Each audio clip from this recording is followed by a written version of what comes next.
छुपे हुए गूढ़ रहस्य अर्थात तत्व को जानने के लिए कृपया अवश्य सुनिए जगत गुरु तत्वदर्शी संत रामपाल जी महाराज के मंगल प्रवचन। तो कहने का भाव ये है कि उस ईश्वरीय शक्ति को थोड़ी बहुत संग्रह करके ये ऋषि लोग भी चमत्कार दिखा देते हैं, और वो तो परमात्मा के पास तो ये चमत्कार थोक के भाव के हैं। तो ये अलग ब्रह्मांड में जब रखा तो दुर्गा के साथ इसने दुर्व्यवहार करना चाहा। दुर्गा ने इसे बहुत प्रार्थना की कि मेरे से ये जुल्म ना कर, तू मेरे पास वचन शक्ति है, मैं जितने जीव तू कहेगा मैं उत्पन्न कर दूंगी। पिता ने वचन दे रखा, इसने नहीं माना, बकवाद करी, उसके साथ जोर जबरदस्ती करनी चाहिए तो लड़की ने उसके पेट में शरण ले ली सूक्ष्म रूप बना के। तब परमात्मा ने जोग जीत रूप में आके उस ब्रह्मांड में इसको कहा था कि आज से तुझे एक श्राप लग गया, 1,00,000 मानव शरीरधारी प्राणी जीव खावेगा, 1,25,000 उत्पन्न करेगा। और लड़की को उसके पेट से निकाल दिया, पेट चीर के हाथ से वचन से ऐसे नाखून मार दिया पेट पर, और वचन से वो बाहर आ गई। फिर एज इट इज वचन से अपने आप जख्म भर गया। तो परमात्मा की शक्ति पुण्यात्माओं पर बल है। हम आध्यात्मिक मार्ग से कोसों दूर हो गए, इसलिए हमने इन परमात्मा की लीलाओं पर अविश्वास शीघ्र हो जाता है। लेकिन अब अविश्वास ना करके विश्वास पूर्ण करो। तो वहां क्या कहा, तब इसको आदेश सुना दिया कि तू निकल जा अपने 21 ब्रह्मांड लेकर यहां से। आदेश सुन ले पिताजी का और निकल जा यहां से 21 ब्रह्मांड समेत। इसने फिर बहुत हाथ जोड़े, पैर पकड़े, मेरे से गलती होगी, मुझे रख लो यहीं पर, मुझे दूर ना भेजो। लेकिन परमात्मा ने इसकी एक नहीं सुनी और इसको वहां से यहां फेंक दिया 16 शंख कोश की दूरी पर। नील पद्म शंख 16 शंख कोश, 1 कोश लगभग 3 किलोमीटर के आसपास होता है। इतनी दूरी पर आ गया ये सतलोक से इसका पूरा विमान 21 ब्रह्मांड का। तो इसने उसके बाद से परमात्मा से प्रतिशोध लेने के उद्देश्य से हमें या इतने दुख देता है कि एक पल भी चैन से ना टिक सके, सांस ना ले सके। अब देखते हो पुण्यात्मा, पशु पक्षी ये कितने कष्ट उठाते हैं। आप देखते हो मनुष्य जीवन में कोई सुखी है? इस झूठे सुख को सुख मान बैठे हैं हम, और परमात्मा हमें याद दिलाते हैं आकर के कि तुम काल के जाल में हो। आप जी को इसने मिसगाइड करके इतना ही सीमित कर दिया आपकी बुद्धि को, संतानों उत्पत्ति को ठीक कर लेना, सारा जीवन ये सोच करके बुढ़ापे में सुखी होऊंगा मैं, बुढ़ापे में मेरा जीवन ठीक कट जाएगा, बढ़िया कोठी बना दूं, बच्चों को सुखी कर दूं, गनाए धन बना दूं। अपने आत्मा बुढ़ापे तक, पहली तो ये बात है कि बुढ़ापे तक आप रहोगे कि ना रहोगे, वृद्धावस्था तक। और वृद्धावस्था होने के बाद फिर सुख कहां से? वृद्धावस्था में सपने में भी सुख नहीं। तो हमारी सारी ही सोच इस टाइप की थी जो हमें केवल दुख दे सकती है, सुख नहीं। बुढ़ापे में कभी तो जाड़ पड़वानी, कभी आंख बनवानी, और कभी कोई बच्चा कुछ बोल रहा है, कोई पुत्र वधू कुछ कह रही है, कहीं पौत्र को कोई गड़बड़ होगी, कहीं पौत्री का गड़बड़ होगी, कोई देवता मर गया, कोई देवती मर गई। तो ये सब कष्ट उस व्यक्ति को होते हैं जो वृद्धावस्था प्राप्त कर चुका है, और सोचा नहीं होता बुढ़ापे में सुखी हो जाऊंगा, इब तो धंधा करके बच्चा न पाल पोष दूं। तो पुण्यात्मा बुढ़ापे में तो जिए जानेगा जिसा सुख होगा तुम्हें। तो इसलिए परमात्मा हमें याद दिलाते हैं कि जिस प्रोसेस में आप अपना सारा जीवन न्यौछावर किए बैठे हो, ये आपकी महाभूल है। इसके साथ साथ और भी कार्य आपका एक अनिवार्य है, वेरी इंपॉर्टेंट है, उसको तो आपने शुरू ही नहीं किया। अब जैसे हम देखा करते थे, बुजुर्ग आपस में बैठ कर बतलाया करते थे, क्या कहते थे, और भाई कुशल हो, तो वो कहता था मौज हो रही है, कति ठाठ हो गए, 2 बेटे थे 2 बेटी, सबका विवाह कर दिया, पुत्र पर भी पुत्र हो गया, पुत्रियों पर भी पुत्र हो गए, और बस मेरा तो जीवन सफल हो गया। अब बेशक उठा ले भगवान मने, मुझे बेशक उठा ले परमात्मा, मेरा काम पूरा हो गया। अब इस तत्व ज्ञान की रोशनी में पता चला कि खाक पूरा हो गया तेरा जीवन। जीवन कहां से सफल हुआ, जीवन तो बर्बाद हो गया आपका। और जो कुछ भी आपको प्राप्त हुआ ये तो पूर्व प्रारब्ध में आपका लिखा हुआ था, आपका किया हुआ नहीं, आपका चाहा हुआ नहीं। जैसे संतान होते ही एक ऐसी हमारी मन में काल ने ऐसी प्रेरणा कर रखी है कि हे भगवान,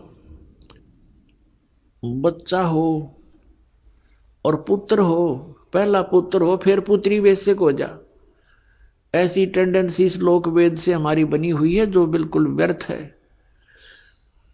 अब विवाह हुआ, प्रथम लड़की होगी, फिर सोचा है भगवान दूसरा तो पुत्र होना चाहिए, दूसरी भी कन्या होगी, फिर कहा है भगवान तीसरा तो पुत्र हो, तीसरी भी कन्या होगी, चौथी आशा पुत्र की थी, चौथी भी कन्या, पांचवी भी कन्या होगी।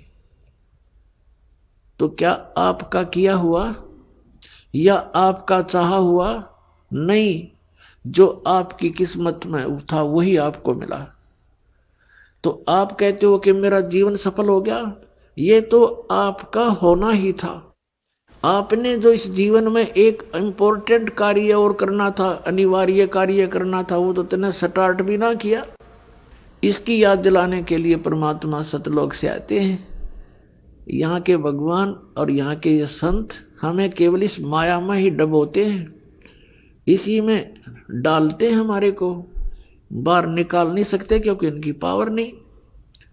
वो तो स्वयं आते हैं या अपने ही संत बना करके यहाँ भेजते हैं, अपनी भक्ति शक्ति से चार्ज करके भेज देते हैं, और फिर वो संत ये काम किया करते हैं। नहीं, आम संत की कोई औकात नहीं जो काल के सामने इस प्रकार का कोई कदम उठा ले। अब क्या बताते हैं परमात्मा, हम सुल्तानी नानक तारे दादू को उपदेश दिया, जात जुलाहा भेद न पाया वो काशी माहे कबीर हुआ, गोता मारू स्वर्ग में जा बैठू पाताले, गरीबदास ढूंढता फिरूं अपने हीरे मोती लाले। परमात्मा कबीर साहब कहते हैं कि गोता मारूं स्वर्ग में और जा बैठूं पाताल, कह कबीर ढूंढता फिरूं अपने हीरे मोती लाल। अब जैसे आपको कल सत्संग के अंदर दिखाया था, रूबरू करा था उन पवित्र सदग्रंथ वेदों से, उसमें क्या लिखा कि परमात्मा ऊपर ध्युलोक यानी तेजो में शरीर में और तेजो में लोक में राजा के समान विराजमान है, और वहां से गति करके नीचे आता है और बहुत अत्यंत गतिशील पदार्थ के समान, जैसे आकाशीय बिजली गिरती है नीचे बहुत स्पीड से, ऐसे परमात्मा सतलोक से गमन करके चल के यहां आते। तो वो परमात्मा अच्छी आत्माओं को मिलते हैं, उनको उपदेश करते हैं, तत्व ज्ञान से परिचित कराते हैं, अपने से परिचित कराते हैं। तो उन महापुरुषों ने जो ज्ञान दिया वो परमात्मा से प्राप्त ज्ञान दिया। उनमें से अब्राहिम सुल्तान अधम भी एक महापुरुष हैं। अब्राहिम सुल्तान अधम ये कौन थे? एक बल्ख नाम का शहर है, बलख बुखारा, इराक के अंदर। और वहां का एक अब्राहिम सुल्तान अदम नाम का एक मुसलमान बादशाह था। पूर्व जन्म के संस्कार से उसके इतने ठाठ कर रखे थे, भगवान ने 18 करोड़ घोड़े खरीद रखे थे। पुण्यात्मा, जब तक इस प्राणी को तत्व ज्ञान नहीं होता, यहाँ के ये कंकर पत्थर जोड़ने में ही लगा रहता है। उसने कहते हैं 16,000 औरतें से विलास करता था, 18 करोड़ घोड़े। गांव में पहले यदि एक घोड़ा किसी के पास होता तो बहुत बड़ा वो वहां का ठाकुर माना जाता था, बड़ा रईस व्यक्ति माना जाता था जो घोड़े पर चलता था, एक घोड़े पर। जैसे आजकल तो जिसके पास कार है उसको बहुत अच्छा धनी मानते हैं, तो उस समय घोड़े से ही उसके धन को आज्ञा करते थे, काउंटिंग करते थे। तो इस प्रकार 18 करोड़ घोड़े उसके पास, और ऊंट 8 तक गिनती नहीं, बहुत गणे थे। कहने का भाव यह है कि सर्वसंपन्न राजा था, लेकिन पिछले संस्कार भी साथ होते हैं। अब वो चाहे कितने ही सुख को प्राप्त है, लेकिन परमात्मा की चाह आत्मा को फिर भी बनी होती है। एक दिन वो सो रहा था ऊपर अपने महल की छत पर, गर्मियों के दिन मौसम था। परमात्मा कहते हैं सो चल सीधर मैं करूं अपने जन के काज। तो वहां कहीं पड़ोस में थोड़ी सी दूरी पर एक सत्संग हो रहा था। आप आरती, आप साजे, आप किंगर, आप बाजे, आप ताल झांझ जनकारा, आप नचाप देखण आ रहा। आप साधु संत बनकर उस राजा के महल से थोड़ी सी दूरी पर किसी गरीब के घर पर सत्संग कर रहे थे, ऊंची ऊंची आवाज में सुना सुना कर। और बात तेरे काम न आवे, संतों शरण लाग रे, के सोवे गफलत में बंदे, जाग जाग नर जाग रे, जाग जाग नर जाग रे। और बात तेरे काम न आवे, संतों शरण लाग रे, के सोवे गफलत में बंदे, जाग जाग नर जाग रे, जाग जाग नर जाग रे। तन सरायम जीव मुसाफिर, करता रहे दिमाग रे। तन सरायम जीव मुसाफिर, करता रहे दिमाग रे। रात बसेरा कर ले डेरा, चले सवेरा त्याग रे, चले सवेरा त्याग रे। और बात तेरे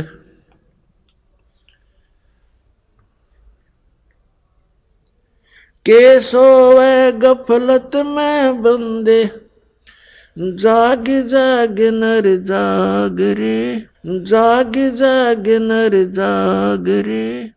इस तन सरायम जीव मुसाफिर, करता रहे दिमाग रे। इस तन सरायम जीव मुसाफिर, करता रहे दिमाग रे।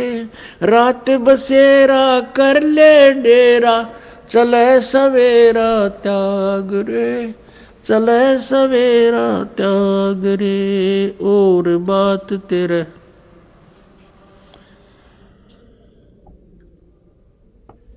के सोवे गफलत में बंदे, जाग जाग नर जाग रे। उमदा चोला बण्या अमोला, लगे दाग पे दाग रे। उमदा चोला बण्या अमोला, लगे दाग पे दाग रे। 2 दिन की गुजरान जगत में, क्यों जले बिरानी आग रे, जले बिरानी आग रे। और बात तेरे के सोवे गफलत में बंदे, जाग जाग नर जाग रे, जाग जाग नर जाग रे। अर सुमरे सो हंस कवावे, ये कामी क्रोधी कागरे। अर सुमरे सो हंस कवावे, कामी क्रोधी कागरे। बोरा न भर में विष के बन में, चल बेगम पूरी बाग रे, चल बेगम पूरी बाग रे। और बात तेरे काम न आवे, संतों शरण लाग रे। के सोवे गफलत में बंदे, भाई शब्द सैन सतगुरु की पिछाणी, पाया अटल सुहाग रे। शब्द सैन सतगुरु की पिछाणी, पाया अटल सुहाग रे। नितानंद महबूब गुमानी, परगटे पूर्ण बाग रे, परगटे पूर्ण बाग रे। और बात तेरे काम न आवे, संतों शरण लाग रे। के सोवे गफलत में बंदे। पुण्यात्मा परमात्मा कबीर परमेश्वर जी अपनी प्यारी आत्मा को काल के जाल से निकालने के लिए कितना संघर्ष करते हैं। उसके लिए परमात्मा ने ज्ञान को ही आधार बनाया है। इब्राहिम सुल्तान अधम बहुत ही अच्छी आत्मा का व्यक्ति था। परमात्मा की खोज में, अल्लाह की चाह में साधु संतों से बहुत प्यार करता था। उसको जहां भी कोई संत मिल जाता या किसी संत की, महात्मा की वो चर्चा सुनता, या तो उसको अपने पास बुला लेता था या स्वयं दर्शनार्थ चला जाता था। अपने आत्माओं काल ने तो ऐसा कर रखा हमारे साथ, ये नकली संत, नकली पंथ और डुप्लीकेट ज्ञान सुना के कि इनको नास्तिक बना दूं। एक संत के ऊपर वो बहुत विश्वास किया करता था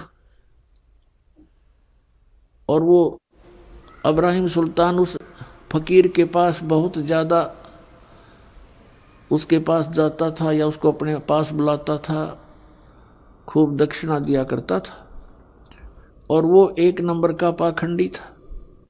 एक बार राजा ने, क्योंकि वो बहुत धनी व्यक्ति था, बहुत धनी राजा था, वो जूते जो होते हैं, जूती पहना करते, पहले आप जूते कहने लगे उन्हें, उन जूते होते थे जो जूती थी,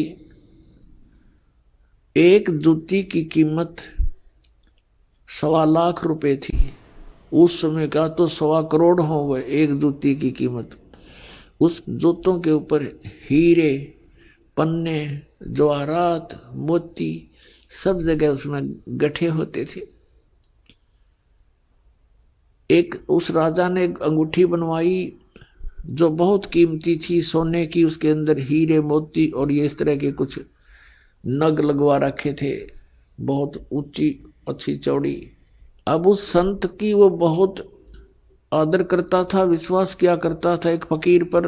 वो डुप्लीकेट ठग था। उसने राजा की अंगूठी देखी, जूते तो मैं छुपा नहीं सकता, अंगूठी कैसे ले सकता हूं। उसने वैसी ही अंगूठी एक डुप्लीकेट बनवा ली, पीतल की, मिलती जुलती कति, और राजा से कहा कि राजा आज नौका विहार करते हैं, मेरे साथ चलो। राजा तुरंत तैयार हो गया फकीर का आदेश मानकर।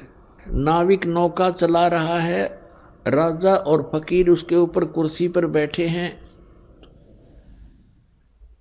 अब फकीर ने कहा कि राजन, ये अंगूठी कैसी बनवा ली, कैसी है, दिखाना मुझे। अंगूठी कब बनवाई? कि जी अभी बनवाई है, कुछ दिन हो गए, कई बार पहन ली, आपके ध्यान नहीं गया, देखो देखो निकाल कर। राजा ने कहा देखो, देख लो, देखो ऐसी है। अब वो तो डुप्लीकेट था, उसने लेकर ऐसे और कहा, उसने क्या कहा कि हम फकीरों के क्या काम ये अंगूठी। अब वो ओरिजिनल पर देखता रहा और कहा देखो राजा, ये इधर क्यों जा रहा नाविक तू? तो राजा का ध्यान उधर हुआ, वह डुप्लीकेट निकाल ली, वह जेब वह डाल ली, हाथ में ले ली और कहा राजन अंगूठी तो बहुत अच्छी है पर साधु संतों के क्या काम की, जल में फेंक दी। अब राजा ने सोचा भाई बड़ा त्यागी विरागी महात्मा, इसको तो संसारिक धन से भी कोई लगाव नहीं है, और ज्यादा आस्था होगी इसमें। फिर खूब वो दान दे, राजा रोके नहीं, हमें क्या जरूरत है, हमें क्या जरूरत है, कोई नहीं दे दे, हम लगा देंगे, इधर भंडारा कर देंगे। अब नाट्य भी ले, भोली आत्मा जो होती है वो श्रद्धालु, वो केवल अपने स्वभाव का ही प्रयोग करते हैं, सामने वाले की बकवादों पर ध्यान नहीं देते हैं। इसका दुरुपयोग किया इन लोगों ने, नकलियों ने। तो कुछ दिनों के बाद क्या हुआ, फकीर के और चेले की आपस में बिगड़ गई, जिसने वह गुट्ठी बनवाई थी नकली, उनकी आपस में कहा सुनी होगी, बात बहुत बढ़ गई और चेला उससे अक्षुब्ध होकर के उसने मंत्री से संपर्क किया, राजा के मंत्री से, कि ऐसे ऐसे इसने राजा के साथ धोखा किया है, ये धोखेबाज ठग व्यक्ति है। वो अंगूठी जो इसने जल में फेंकी थी वो डुप्लीकेट थी, मैंने इसको बनवा कर दी थी, इसने मेरे से बनवाई थी। ये बात फकीर ने राजा के सामने डरते डरते कही कि कहीं राजा नाराज ना हो जा के साधु संतों के बारे में ऐसे नहीं बोलना चाहिए। राजा इतना विश्वास करता था कि पूछा वजीर तेरे को किसने बताया है? वो चेला बुलाया कि इस चेले ने बताई है। उस चेले से कहा कि फकीर के बारे में ऐसी बातें करना बच्चा पाप लगता है। उसने कहा जी मैं कसम खाकर कहता हूं ये निकम्मा आदमी है, ये भक्त नहीं है, संत नहीं है। राजा बड़ा विश्वासी था, उसने कहा कि देख ले भाई चेला राम, जया बात झूठी पागी तो तेरी गर्दन काट दूंगा। नो बोला जी बेस से काट दियो। राजा ने देखा कि बड़ा कॉन्फिडेंस से बात कर रहा है कि वो अंगूठी कहां मिलेगी, काओ दिखाऊं। राजा भी चला गया, वजीर भी साथ में, सैनिक अचानक पहुंच गए। उस चेले ने जाकर खोद कर दिखा दी कि ये दाब रखी इसने, उसका उड्डे का मुंह हो गया और वो अंगूठी ज्यों की त्यों। उसने सारी कहानी बताई तो सुनार को बुलाया राजा ने, जिससे वह डुप्लीकेट बनवाई थी, कि आपने ऐसी ही बनाई थी? कहा जी ऐसी बनवाई थी, इसने बनवाई थी। हमसे तो डुप्लीकेट बनवाओ चाहे कोई ओरिजिनल बनवाओ, हम तो बनाते ही है, हमारा काम ही यही है। तो उस दिन के बाद राजा नास्तिक हो गया और कहा कि जो भी कोई संत कहीं दिखाई दे उनको पकड़ कर लाओ मेरे पास। लेकिन भगवान से डरने वाला फिर भी था, उसने बुलाया और प्रश्न करता था क्या तूने अल्लाह को देखा है? प्रश्न करता था कि तूने अल्लाह को पा लिया, और यदि पा लिया है तो मुझे दर्शन कराओ, और नहीं तो चलो चक्की पीसो। अब कोई भगवान ऐसा थोड़ा है हथेली पे मसल कर दिखा दे किसी ने। अब वो कोई उसका उत्तर किसी के पास था नहीं। सभी साधु संत उसकी जितने भी क्षेत्र में थे सबको जेल में ठोक दिया और कहता चक्की पीसो। पहले चक्की पीसन की सजा दिया करते थे, क्योंकि सेना का आटा हो जाता और पशु जो घोड़े गाड़ी रखे रहते उनका दाना दूना दलवा लेते उनसे। अब उसी उद्देश्य से परमात्मा ने वहां रात को जाकर सत्संग किया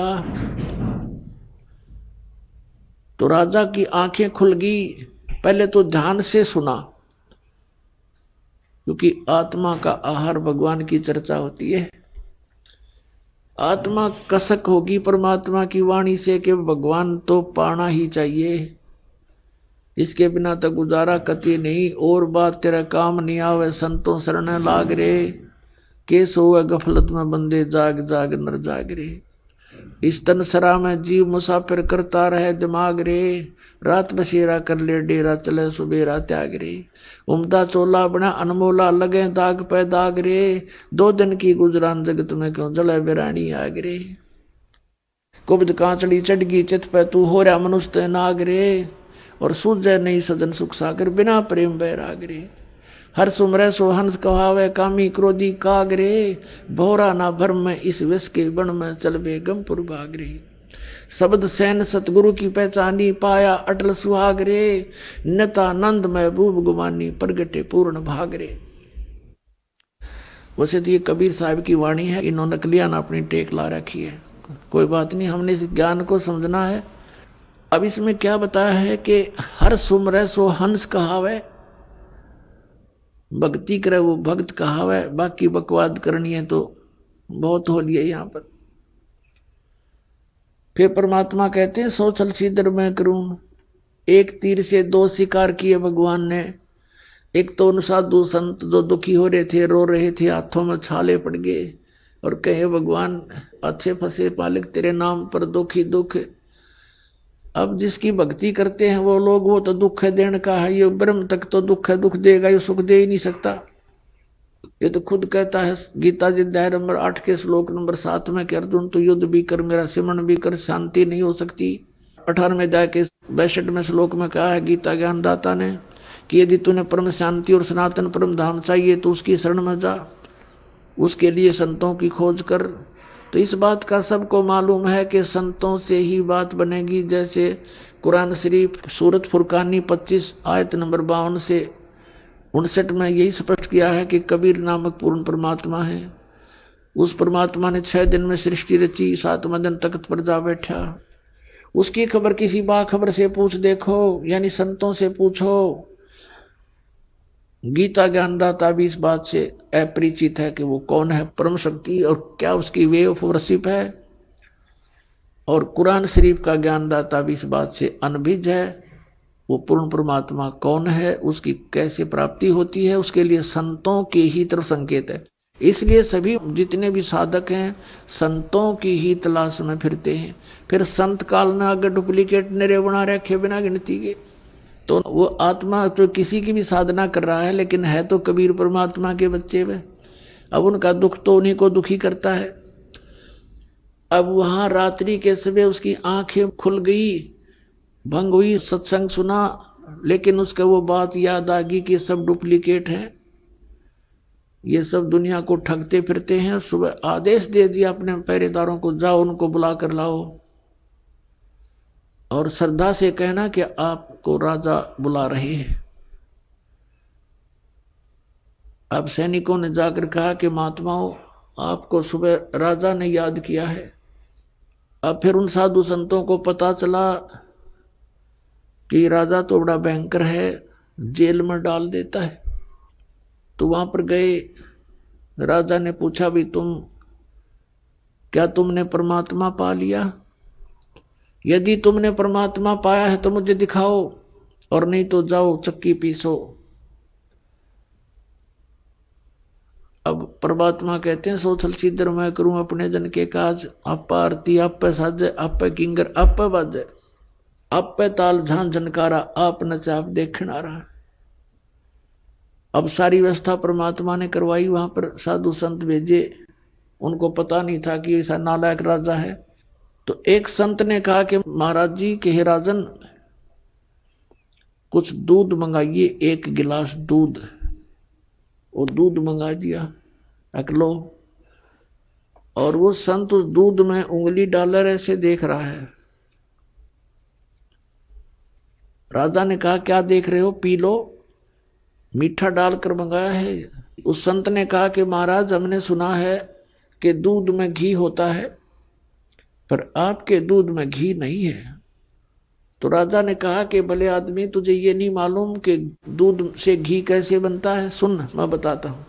इसको गर्म करके ठंडा किया जाता है, फिर इसको जामन लगाया जाता है, दही बनती है, और दही को फिर रिड़का जाता है, बिलोया जाता है, मंथन किया जाता है, और तब मक्खन बनता है। फिर ता करके गर्म करके इसका सब मैल निकाल कर शुद्ध घी बनता है। समझे?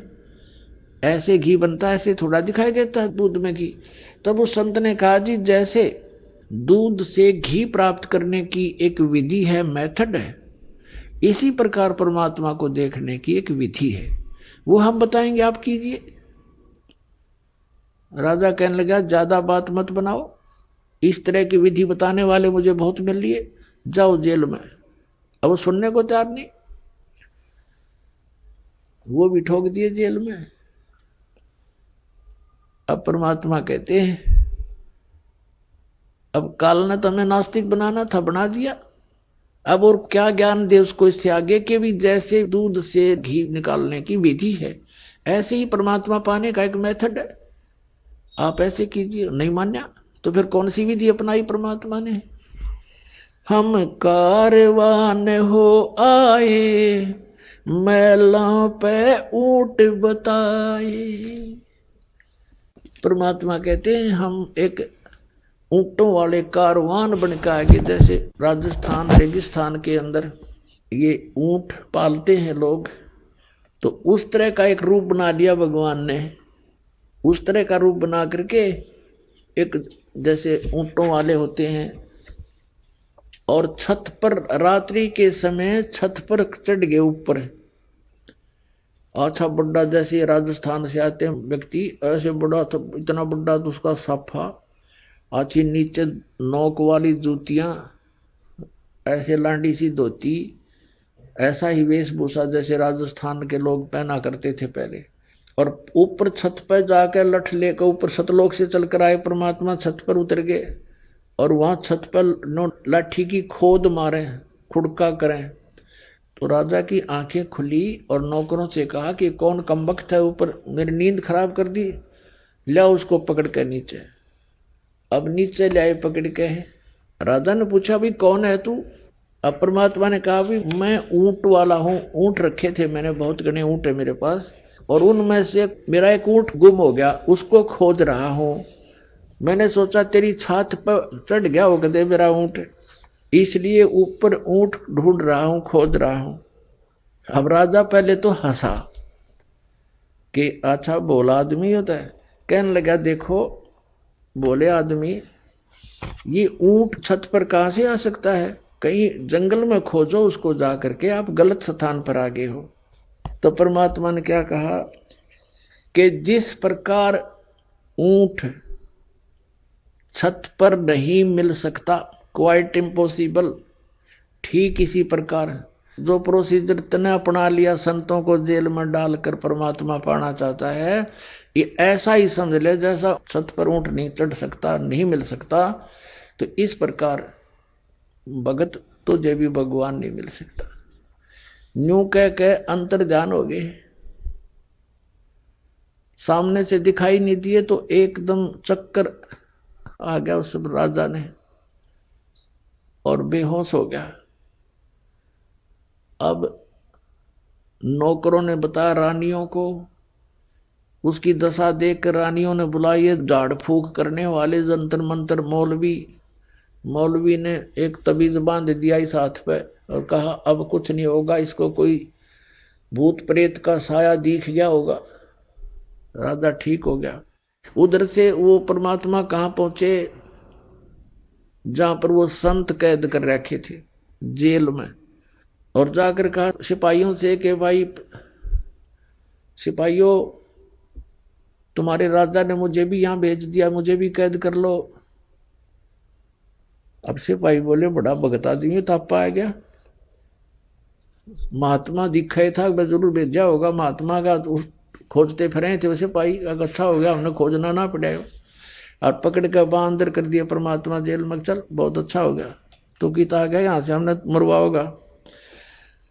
तो अंदर जाकर के परमात्मा ने देखा कि वो सारे चक्की पीस रहे, बेचारे रो रहे, चक्की पीस रहे, रो रहे, ना पीसे तो डंडे मारे। परमात्मा बोले भाई डट जाओ, चाकी पीसनियो रुको, अब बंद करो थोड़ी देर इसने। अब वो देखें सिपाही भी खड़े कि भाई क्या कह रहा है। कहने लगा भाई सिपाहियों एक काम करवा लो हमारे पे, चाहे तो चाकी पिसवा लो और चाहे इसमें तुम ये दाने डलवा लो। एक काम तुम करो, एक काम करेंगे, दोनों नहीं होंगे हमारे से। अब सैनिकों ने सोचा कि यो अच्छा उग्रवादी आ गया भाई, क्रांतिकारी, इसने सारे बिगाड़ेगा।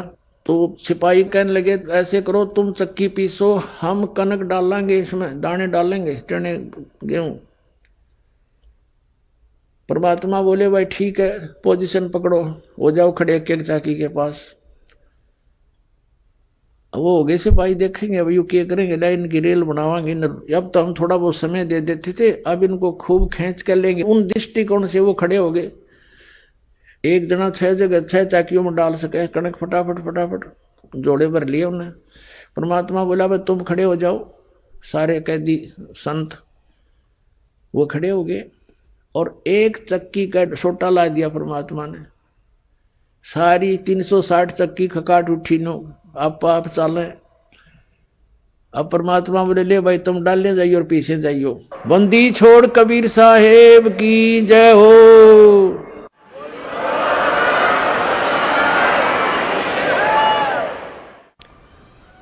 अब उन संतों से कहा कि तुम आंखें बंद करो।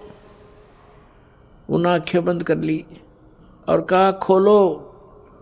आंखें खोली तो सभी जेल से बाहर 1 किलोमीटर दूर खड़े हैं और मालिक भी वहीं उनके साथ हैं। और कहा भाई भाग जाओ, ये तो मेंटल हो रहा राजा, इसमें शासन में भी मत आना। अब उन्हें देखा कि सचमुच हम तो जेल से बाहर हैं। उनका जच्चा नहीं, काफी देर तो स्तब्ध से खड़े रहे, कदे पुलिस वाले देखते हो। परमात्मा बोले भाग जाओ तुम यहां से। अब उन्हें तो डांक ठोक दी, कीता जूती पड़ी किसी की कीता पड़ा। सीमा से पार जा करके उन्होंने सांस लिया। उधर से राजा के पास संदेशा गया कि जी सारे कैदी भाज गए। एक आया था पता नहीं क्या जादू तंत्र कर गया, वो ले गया। चक्की चल रही है, रुक नहीं रही है। अब उन सिपाहियों का भी कलेजा फट गया कि यो क्या हुआ। उधर से राजा की सतीथि से भी परिचित हुए। राजा को पता चला भाई ठीक है ये तो यहां भी आया था। राजा ने जाकर देखा, सब मंत्री गए, सैनिक आए, सारी चक्की अपने आप चले। जब सब ने देख लिया, कदे वो तो इसलिए किया था परमात्मा ने कि कहीं फिर इन सिपाहियों के गल पड़ जाए राजा, वो भी तो बेचारे दुखी हो जाएंगे। तो जब देखा वो चक्की चलने, कति डटे नहीं डटे। तब राजा ने कहा भाई ये तो मेरे पास भी आया था, वही यहां आ गया और सबको ले गया, सबको ले गया। फिर वो चक्की बंद होगी। अपने आत्माओं कुछ दिन के बाद परमात्मा ने क्या किया, एक मुसाफिर रूप बनाकर, यात्री रूप बना करके, पहले पैदल चला करते थे, अपना रास्ते के कपड़े वपड़े साथ रखते थे और रास्ते में जाकर के धर्मशालाओं में सराय बोला करते थे, उनको सराय धर्मशाला, उसमें रात्रि व्यतीत करके सुबह चल पड़ते थे। एक मुसाफिर रूप बनाकर, एक यात्री रूप बनाकर काख में एक छोटी सी पोटली ले रखी थी कपड़े की, और ऐसे मैले कुचले से कपड़े जैसे आम ग्रामीण रहा करते थे। और राजा के रेजिडेंस में पहुंच गए शाम के समय। राजा के रेजिडेंस में सीधा जा खड़ा और जहां राजा बैठा था इब्राहिम सुल्तान अदम, और उसे कहने लगा रे भाई सराय वाले एक कमरा किराए पर दे दे, रात न रुकूंगा। राजा उसके मुंह की तरफ देखा, यू कीता गया मेंटल यहां पे।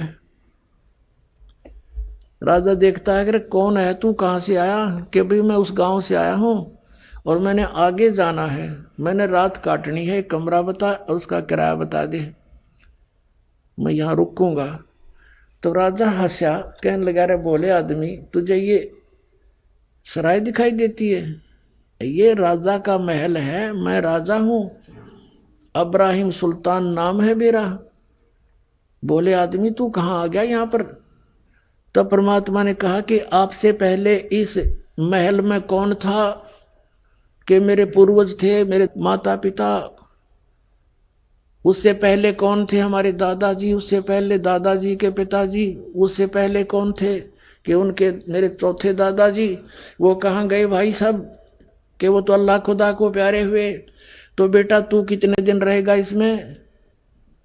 ये सराय नहीं तो तू महल बांधता है इसको। अब यूं कहते ही अंतर्ध्यान हो गए।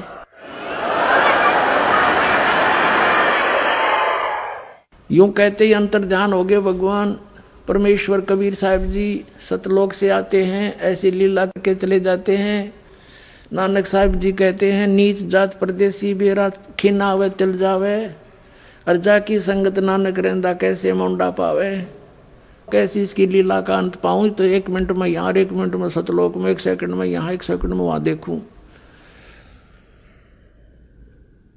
अब क्या होता है, राजा बेहोश हो गया। मंत्रियों ने फिर जंतर मंतर करनी है, मौलवी काजी बुला लिए। दूसरे ने दूसरे बाजू का तबीज बांध दिया और कहा अब कुछ नहीं होगा, बड़ा पहुंचा हुआ मौलवी है। अब कुछ दिनों के बाद परमात्मा ने क्या लीला की, राजा दिन के समय उसने एक बाग बनवा रखा था, 9 लखा बाग, 9 लाख पेड़ पौधे, फलदार वृक्ष, सुंदर वायु, अच्छा एटमॉस्फेयर वहां होता था, फूल फाल लगे होते थे। तो वहां दिन में रेस्ट किया करता था 2-3 घंटे। और उसकी वहां पर प्रतिदिन वहां उसके जो बेड को लगाने की ड्यूटी, बेड को संवारने की ड्यूटी, उसकी सेज बोलते थे उसको, उस सेज के ऊपर कपड़ा बिछाना, चारों तरफ फूल फाल लगाने, अच्छी तरह सुगंधित बनाना, और ये एक बांदी की ड्यूटी लगाई जाती थी, नौकरानी की। राजा के पास बहुत सी रानियां थी, तो रानियों की ड्रेस अलग होती थी, नौकरानियों की ड्रेस अलग होती थी। एक दिन परमात्मा ने लीला की, स्वयं एक नौकरानी का रूप धारण किया, बांदी का रूप बनाया, और वहां सेज उसकी खूब बढ़िया सेज सजा के, चारों तरफ फूल लगा के, और उस सेज पर स्वयं लौट गए, उनकी बेड पे लेट गए परमात्मा।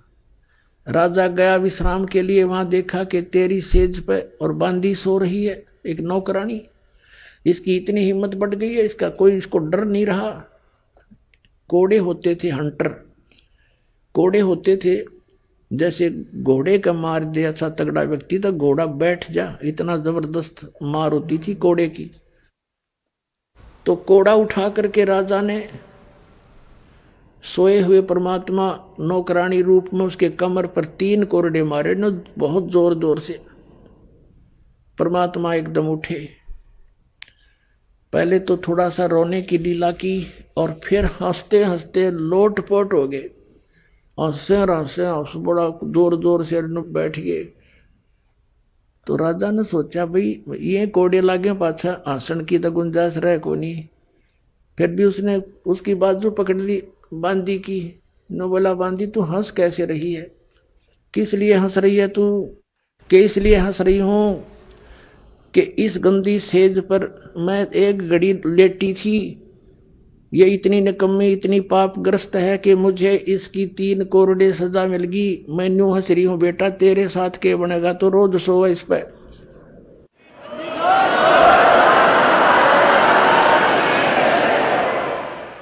यूं कह करके परमात्मा अंतर्ध्यान हो गए। 3 घंटे बेहोश रहा राजा, 3 घंटे। फिर वहां से ले उठा करके उसको होश में आया, और मौलवी बुलाया, उसने गले में बांध दी इसका तबीज। अब कुछ दिनों के बाद राजा कुछ नॉर्मल सा हुआ, काम काज से मन हटने लगा उसका, कि सचमुच यह क्या जीवन है, कल को यहां से चला जाऊंगा, ये क्या मेरे साथ चलेगा, कुछ ऐसी प्रेरणा अंदर से आई। लेकिन काल के दूत तैयार छोड़ रखे। उसी समय औरतों ने कहा, उसकी रानियों ने मंत्रियों से, कि ये तो घर त्यागेगा, ऐसी स्थिति आ गई है, इसको रोको किसी तरह, इसको जंगल में ले जाओ शिकार शिकूर के लिए, और कई दिन वहां रुको, बागबानी करो, खूब घूमते रहो, इसका मन हट जाएगा, मन से इसकी यह बात हट जाएगी, टेंशन खत्म हो जाएगी। इस उद्देश्य से 1 हफ्ते का प्रोग्राम बनाकर चल पड़े। राजा भी तैयार हो गए, वहां जाकर के एक टेंट लगा लिया, अपना पड़ाव बना लिया। सुबह सुबह सब राजा और सैनिक पीछे चल पड़े अपने अपने घोड़ों पर शिकार करने के लिए। देख ये शौक था इन राजाओं का, जीवन सा करने जाते थे, और फिर निरे पाप इकट्ठे हो जाते, फिर गधे कुत्ते बनकर उनको भोगा करते थे। अब क्या किया परमात्मा ने, एक मृग रूप धारण किया, एक मृग का रूप धारण किया, और सामने दिखाई दिए। काफी देर से कोई शिकार मिल नहीं रहा था। राजा ने कहा भी देखो वो सामने मृग आ गया है, हिरण आ गया है, और ये हाथ से जाना नहीं चाहिए, नहीं तो अपनी बेइज्जती हो जाएगी, वापस नहीं जा सकेंगे हम, शिकार नहीं मिला तो। और जिसके पास से ये निकल गया उसकी खबर नहीं है, खैर नहीं है, उसकी खबर लूंगा। अब्राहिम सुल्तान अधम राजा के घोड़े के नीचे से मृग निकल गया। अब नूगण जोगा नहीं तेरे पास से गया है। अब खिसियानी बिल्ली की तरह उसके पीछे घोड़ा लगा दिया, बहुत स्पीड से। राजा अकेला बहुत दूर निकल गया था, सैनिक कहीं और रह गए थे, नहीं जा सके उसके वहां तक। तो उसकी ऐसी स्थिति होगी जैसे घंटा जल ना मिला तो मर जाऊंगा आध घंटे में।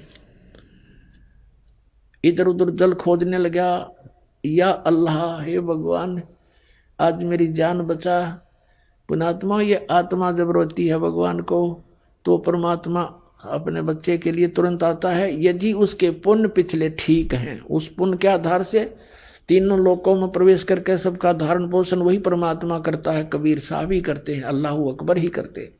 अब क्या रचना रची परमात्मा ने। थोड़ी सी दूरी पर एक सुंदर बगीची, उसमें फलदार वृक्ष, बहुत सुंदर फल से लदपद वृक्ष, और एक तालाब छोटा सा बनाया, एक कुआं बनाया, और एक झोपड़ी, एक हट बनाई अपनी शक्ति से। और 3 कुत्ते लेकर, 3 कुत्ते सुंदर वाले, बढ़िया बढ़िया से बेलों से बांध रखे तीनों कुत्ते। और एक साधु रूप बनाकर परमात्मा बैठ गए, जैसे कोई फकीर रहा करते हैं सात जंगलों में। अब राजा ने देखा कि वो बगीचा भी है, फल भी लगे हैं, तालाब भी है। घोड़े को जल पिलाया, फिर स्वयं जलपान किया, फिर फल आहार किया। जब इस व्यक्ति को सुख हो जाता है तो भगवान बोलता है, पेट भर गया, प्यास बुझ गई, तो देखा सामने एक महात्मा बैठा है और 3 सुंदर कुत्ते ले रखे इसने। राजा ने उस फकीर के पास जाकर प्रणाम किया और कहा, महात्मा जी इन कुत्तों का तू क्या करेगा? तीनों का एक रख ले, 2 मुझे दे दे। अब परमात्मा बोले, भाई ये कुत्ते ऐसे देने के नहीं, ये वीआईपी कुत्ते हैं भाई, ये वीआईपी डॉग हैं। बताऊं कैसे वीआईपी हैं? ये 1 नंबर का है ना। ये तो बुलक बुखारी शहर का जो राजा है ना, उसका पिताजी है, और ये उसका दादाजी, और ये उसका परदादाजी। ये उल्लू के पट्टे राज करा करते। मैंने समझाया करता रहा, भक्ति कर लो, ये 2 दिन के राजपाट हैं, फिर कुत्ते गधे बनकर धक्के खाते फिरोगे। और अब देखो इनके सामने एक काजू किशमिश के हलवा बना के और इतनी दूरी पर रख रखा, वो खाने की चेष्टा कर रहे हैं, उन तक मुंह नहीं जाता, और परमात्मा उनके सोटे लगा रहे हैं, अब खुआऊंगा तुम्हें काजू किशमिश के हलवे, और वो चिल्ला रहे हैं। अब उसका कलेजा फिट गया, हिल गया उसका कलेजा। अब वो शतब्द हो गया इब्राहिम सुल्तान अधम, एकदम सुन्न हो गया माइंड उसका कि यो सचमुच साधु संत झूठ नहीं बोला करते। और कहने लगा, और सुन ले भाई घोड़े वाले, या खाली बेल रखी है ना, खाली बेल कुत्ते बांधने की, ये इसलिए खाली रखी है। अब वो बैठा है ना गद्दी पर, वो इब्राहिम, वो भी कुत्ता बनेगा, उसको इससे बांधूंगा, यही रोकूंगा उसको।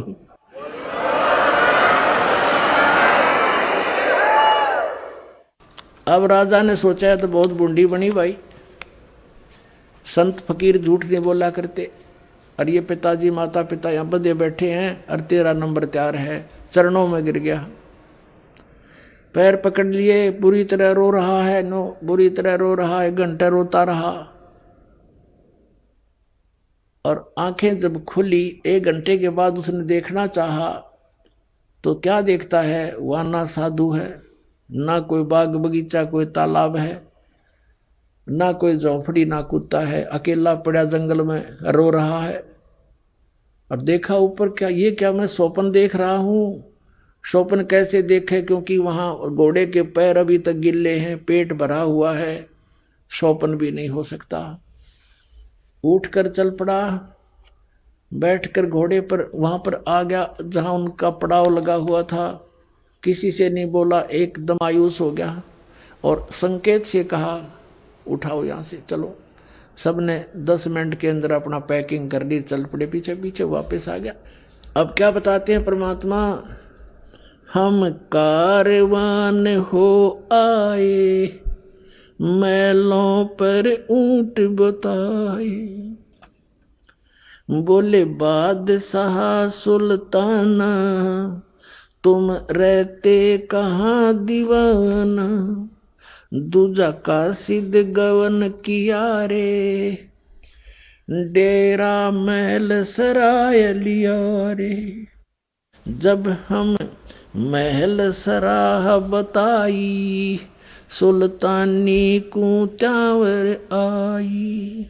अरे तेरे बाप दादा पड़ पीढ़ी, ये बसे सरा में गीदी।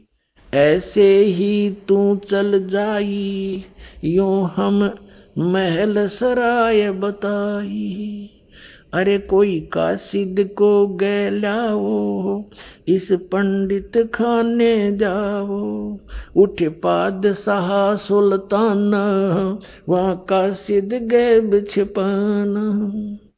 तिज बांधी हो सेज बिछाई, तन तीन कोरडे खाई। तब आया अनहद हासा, सुल्तानी गहे खवासा। मैं एक घड़ी से जा सोई, तात मेरा यू हवाल होई। जो सोवे दिवस और राता, उनका के हाल विधाता।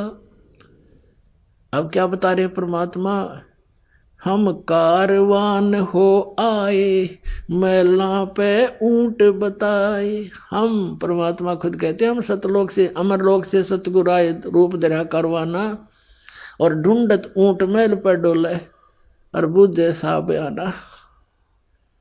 अब कहते हैं सोचल सीधर मैं करूं। पुण्यात्माओं, एक पुण्यात्मा के लिए जैसे वेद बताते हैं कि वो परमेश्वर अपने ऊपर रहता है, वहां से गति करके आता है। अच्छी आत्माओं को, दृढ़ भक्तों को उनको मिलता है, उनको उपदेश देता है, ज्ञान देता है। वो परमात्मा कबीर जी है, और किस प्रकार वो भटक रहे हैं अपनी आत्माओं के लिए। अब एक जीव को काल के जाल से हटाकर सतमार्ग पर लगाने के लिए मालिक ने कितने कष्ट उठाए। पुण्यात्माओं, कुछ आंख खोलो। उस परमात्मा को हम बहुत युगों से दुखी कर रहे हैं। अब समय आ गया यहां से निकलने का। अब क्या बताते हैं कि हम एक रबारी बनकर आए, कारवान माने जो ऊंटों के कारवां लेकर चलते हैं, लंबे लंबे कतारें, उस तरह का रूप हमने बनाया। खुद कहते हैं हमने ये सब उसको वहां से हटाने के लिए सब कोशिश की है। फिर क्या बताते हैं कि तीजे बांधी हो सेज बिछाई, और तन तीन कोरडे खाई। तब आया अनहद हासा, सुल्तानी गहे खवासा। परमात्मा क्या कहते हैं कि मैं एक घड़ी से जा सोई, तात मेरा ये हाल होई। जो सोए दिवस और राता, उनका के हाल विदाता। कि मैं तो एक घड़ी इस गंदी सेज पर सोई थी, जिस पर तू दिन रात सोता है बोले आदमी, और मुझे इस पर सोने का, एक घड़ी के सोने का 3 करोड़ दंड मिला है। और तू, तेरे साथ क्या होगी मूर्ख, मैं इसलिए हंस रहा हूं। परमात्मा कहते मैं इसलिए हंस रही हूं। और फिर अंतर ध्यान हो गए। चौथे जोगी बहे हम जिंदा। परमात्मा ने लीला क्या की। चौथे जोगी भये हम जिंदा, लिन 3 कुते गड़ फंदा। हम एक जोगी बनकर, जिंदा महात्मा बनकर बैठ गए। जैसे आदरणीय धर्मदास साहिब जी को परमात्मा जिंदा महात्मा के रूप में मिले कलयुग के अंदर। आदरणीय मुलुकदास साहिब जी को ऐसे संत रूप में मिले थे सत्संग करते हुए। आदरणीय नानक साहिब जी को जिंदा महात्मा के रूप में मिले परमात्मा। बेई नदी पर सचखंड लेकर गए, फिर उनको वापस छोड़ा 3 दिन के बाद। आदरणीय दादू साहिब जी को भी ऐसे जिंदा महात्मा के रूप में गांव से बाहर एक बनी में मिले, उनको भी सचखंड दिखाया। 3 दिन बेहोश रहे थे दादू साहिब जी, तीसरे दिन होश में आए थे। फिर उन्होंने कबीर साहिब की महिमा कलम तोड़ गाई थी। आइए अब हम उन श्रद्धालुओं के अनुभव जानते हैं जो जगत गुरु तत्वदर्शी संत रामपाल जी महाराज जी से दीक्षा प्राप्त कर चुके हैं तथा उनके द्वारा बताए गए भक्ति मार्ग पर चल रहे हैं। नमस्कार सर। सत साहेब जी। सर क्या नाम है आपका? रवि सिंह। सर कहाँ से हैं आप? गांव हाजीपुर, तहसील नारनौल, जिला महेंद्रगढ़, हरियाणा से। सर संत रामपाल जी महाराज से नाम दीक्षा आपने कब ली? 7 अगस्त 2017 को। सर क्या काम करते हैं आप? मैं बैठे हुए मुनीम था जब, छोड़ के घर पर रहता हूँ। सर संत रामपाल जी महाराज से नाम दीक्षा लेने से पहले क्या आप कोई भक्ति साधना भी करते थे? हाँ जी, बिरमा विष्णु महेश की और खाटू श्याम जी की भक्ति करता था। हर महीने खाटू श्याम जी आया करता और हनुमान जी की भक्ति करता था। तो क्या कारण बना कि आप संत रामपाल जी महाराज की शरण में आए? जी मैं बीमार था, आधा हिस्सा मेरा काम करने से बंद हो गया था साहब। और फिर मैं खाटू श्याम जी गया था और वहाँ पर दर्शन करते करते ही मैं वहीं पर बेहोश हो गया साहब। याददाश्त चली गई, आधा हिस्सा काम करने से बंद होगा। फिर मैं मेरे लड़की ने और जवाई ने संत रामपाल जी महाराज जी का नाम ले रखा था, वो फिर रेवाड़ी और नाम दीक्षा दिलाई। सर, संत रामपाल जी महाराज से नाम दीक्षा लेने के बाद क्या आपको कोई लाभ भी प्राप्त हुए? हाँ जी, लाभ हुए जी। मेरे पैरालाइज हो गया, आधा हिस्सा काम नहीं करता था। मेरा लड़का है रेलवे में, उसका भी आधा हिस्सा काम नहीं करता था, वो मुंबई अस्पताल में था, मैं जयपुर अस्पताल में था। हम दोनों, मेरे घरवाली बीमार थी, उसका आधा हिस्सा उसका काम नहीं करता था। हम बहुत दुखी थे साहब। और फिर ये मेरा पूरा परिवार ही पैरालाइज था, पूरे परिवार में ये बीमारी थी साहब। जब से संत रामपाल जी महाराज से नाम दीक्षा लिया तो आज हम सब ठीक हैं। और मेरे लड़की ने, जवाई ने नाम ले रखा था, उसने मतलब जयपुर अस्पताल में था, मेरे को वहाँ ले गए, रेवाड़ी से वो नाम दीक्षा दिलाई। उसके बाद में मैं ठीक हूँ। और मेरे को क्या नाम, मेरे लड़के ने ज़मीन लेने के लिए रेवाड़ी 8 लाख रुपए दे दिए थे पुलिस वाले के थानेदार को, तो वो ना तो ज़मीन दिया ना हमको प्लाट दिया। और वो फिर मैं सतगुरु रामपाल जी महाराज से ये बताया कि परमात्मा, मेरे को तो क्या नाम से ना पैसे मिले ना मेरे को ज़मीन मिल रही, मैं क्या करूं। मालिक से दंडोत प्रणाम लगाई, अरदास लगाई, तो मेरे को बताया कि आके आपको दो किस्तों में मिल जाएगा। तो मेरे को 4-4 लाख करके 2 महीने में वापस दे दिए पैसे। सतगुरु रामपाल जी महाराज की कृपा से मेरे को पैसे वापस मिल गए। और मेरा लड़का बम्बई अस्पताल में था, वो भी सतगुरु की रामपाल जी महाराज की दया से वो ठीक है, मैं भी ठीक हूँ, मेरी घरवाली है भगवती, वो भी ठीक है, और पूरा परिवार सही है। सर, क्या आप नशा भी करते थे? बिल्कुल, मैं 24 घंटा बैठे पे शराब पीता था, सिगरेट पीता था, सुबह से लेकर रात तक। जब भी मेरे को होश होता, जब मैं शराब पीता था, पूरे दिन 24 घंटा में शराब पीता रहता था। फिर मैं तभी बीमार हुआ, शराब पीने से ज़्यादा, बीड़ी सिगरेट दारू पीने से मैं बीमार हुआ था। तो क्या संत रामपाल जी महाराज से नाम दीक्षा लेने के बाद आपका नशा छूट गया? जिस दिन से रात तक मैं नाम लेने के बाद मैंने कोई नशा नहीं किया, न दारू पी, न बीड़ी पी, न। आज मैं आराम से भक्ति कर रहा हूँ और सही हूँ। सर, आप नशे के बहुत आदी थे और बहुत सालों से नशा करते आ रहे थे, फिर संत रामपाल जी महाराज की शरण में आया और आपका नशा छूट गया। जबकि सरकार बहुत सारी मुहिम चलाती है और लोग नशा छोड़ने के लिए बहुत सारे पैसे भी खर्च करते हैं, लेकिन उनका नशा नहीं छूट पाता। तो सर, संत रामपाल जी महाराज में ऐसी क्या बात है कि उनसे जो भी श्रद्धालु नाम दीक्षा लेता है उसका नशा एकदम से छूट जाता है?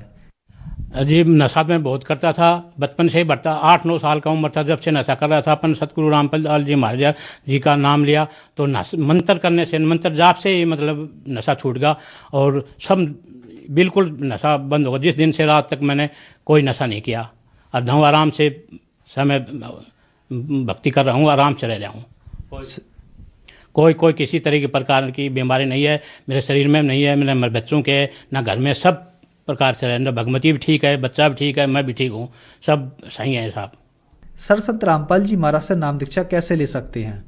संत गुरु रामपाल जी महाराज के सत्संग में 7:30 से 8:30 सत्संग आता है। वहाँ पर नाम सत्संग देखो, सत्संग में निक पट्टी चलती है, उसमें फ़ोन नंबर आते हैं, वो फ़ोन करके नाम दीक्षा ले सकते हैं। धन्यवाद सर। सत साहिब जी।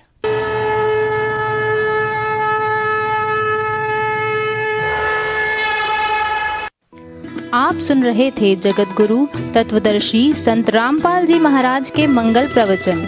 अधिक जानकारी के लिए संपर्क करें 8